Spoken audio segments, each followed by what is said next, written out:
What are your kids reading? Nowadays, everyone is concerned about responsible parenting. Everywhere you look, there are articles about it, television shows and videos aimed at alerting parents to potential dangers facing their children, and websites and home pages full of useful and helpful tips. Concerned parents have never had so many tools or as much information at their disposal to protect their children. However, what are your children reading? Yes, the reading is correct. I read an article 10 years ago that stated that reading skills in America were among the lowest in the world's industrialized nations. The printed word was no longer viable, the interactive game had taken its place, and civilization as we knew it had come to an end. In the eyes of children, LCD readouts had replaced ink on paper, and there was nothing anyone could do about it. Then came J.K. Rowling, Lemony Snicket, and others, and bam, according to Publishers Weekly, the children's/young adult book market is the fastest growing in publishing. Tens of millions of books are printed each year for the 6 to 15-year-old market, with thousands of titles and hundreds of different types of subject matter.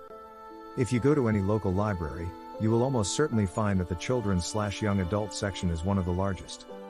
Of course, as children grow older and their reading skills improve, they gain access to the entire world of adult literature. Of course, this is not a bad thing. However, even if a child has the ability to read something, the responsible parent must ask themselves, but do I really want them reading that yet? Is it appropriate, for example, for 8-year-olds who have the skills to read the Diary of Anne Frank, even though the child may not have developed the emotional maturity to handle some of the more intense and disturbing aspects of that work? All too often, parents adopt an attitude along the lines of, well, at least they're reading. Whatever it is preferable to them watching television. Regrettably, this is not always the case.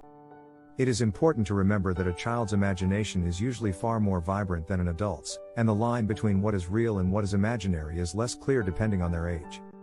Children are influenced by the words they read on a variety of levels, and they frequently adopt the attitudes and behaviors of the characters they encounter in books. As a parent, it's critical that the books you let your child read reflect the values you've tried to instill in them.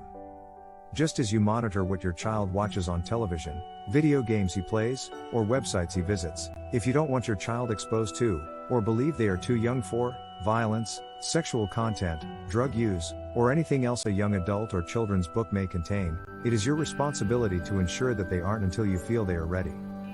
Yours?